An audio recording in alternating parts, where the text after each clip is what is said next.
रामपुर के जंगल में टुन्नू अपनी पत्नी टुनटुनी और बेटी पिंकी के साथ रहता था। टुन्नू खेती का काम किया करता था, लेकिन समय पर बारिश न होने के कारण उसकी फसल तैयार नहीं हो पाती थी। टुन्नू के बड़े भाई कालू ने टुन्नू को बंजर भूमि वाला खेत दिया था और उपजाऊ भूमि वाला खेत अपने नाम करवा लिया था। टुन्नू अपने खेत पर दिन रात मेहनत किया करता था, लेकिन समय पर बारिश नहीं होने के कारण उसकी फसल खराब हो जाती थी। ऐसे ही एक दिन, पिंकी बेटा आप खाना खा लो, मुझे और भी काम देखना है। माँ आप क्या हर रोज खिचड़ी खाने को देती हो? मुझे नहीं खाना ये खाना, कभी अच्छा भी बना लिया करो। अच्छा ठीक है बेटा, मैं कल कुछ अच्छा सा बना दूंगी, अभी तुम यही खा लो। पिंकी खाना खाकर खेलने चली जाती है। तब टुनटुनी अपने पति से कहती है, सुनो जी, हम कब तक यहाँ बैठकर बारिश को देखते रहेंगे? तुम शहर जाकर वही कुछ काम देख लो, कम से कम हम अपनी बेटी को भरपेट खाना तो दे पाएंगे। तुम सही कह रही हो टुनटुनी, मैं भी इस बंजर खेत में काम करके थक गया हूँ।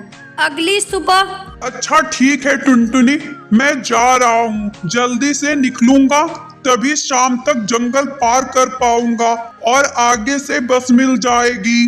बस तुम अपना और पिंकी का ध्यान रखना। अच्छा ठीक है, ये लीजिए, मैंने गुड़ और चने बांध दिए हैं इसमें, रास्ते में खा लीजिएगा। सुबह सुबह टुन्नू शहर के लिए जंगल के रास्ते निकल जाता है। उड़ते उड़ते उसे सुबह से दोपहर हो जाती है। बहुत थक गया हूँ, थोड़ी देर बैठकर यहीं आराम कर लेता हूँ, उसके बाद आगे जाऊंगा। टुन्नू थककर पेड़ के नीचे जमीन पर बैठ जाता है और अपने झोले में रखे गुड़ और चने खाने लगता है। तभी उसकी नजर जमीन पर चल रही चींटी पर पड़ती है। अरे यहाँ तो चींटियों का घर भी है। ये सोचकर टुन्नू उन चींटियों को गुड़ और चने खाने को देता है। चींटियां गुड़ और चने खाने लगती हैं और देखते ही देखते एक परी में बदल जाती हैं। ये देखकर टुन्नू बहुत ही डर जाता है।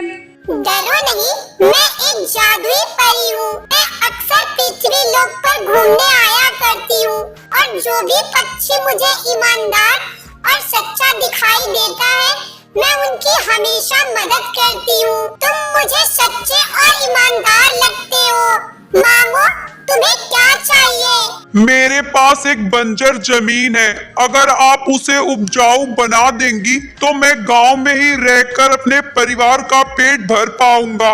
ये लो, ये जादुई मटर के बीज हैं, इसे ले जाकर अपने बंजर खेत में बो देना, फिर सब अच्छा होगा। उसके बाद वो परी अपने परी लोक चली जाती है और टुन्नू भी अपने घर आ जाता है।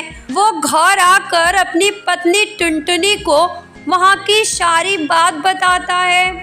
अगले ही दिन दोनों पति पत्नी अपने खेत में उन बीजों का छिड़काव कर देते हैं और पानी देने लगते हैं। जब अगले दिन वे दोनों खेत पर जाते हैं, अरे टुनटुनी, ये तो सचमुच कमाल हो गया।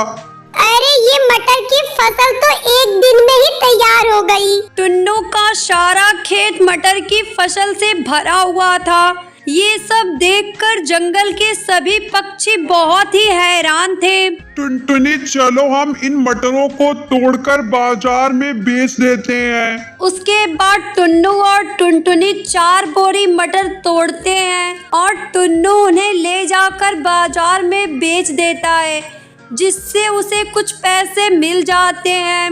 ये लो टुनटुनी, कुछ पैसे, इन्हें अलमारी में रख दो। और हाँ, मैंने बाजार से कुछ राशन के सामान लेकर आए हैं, आज अच्छे से खाना बनाओ। हाँ जी, आप बैठो, मैं अभी मटर की सब्जी और गर्मा गर्म रोटी बनाकर लाती हूँ।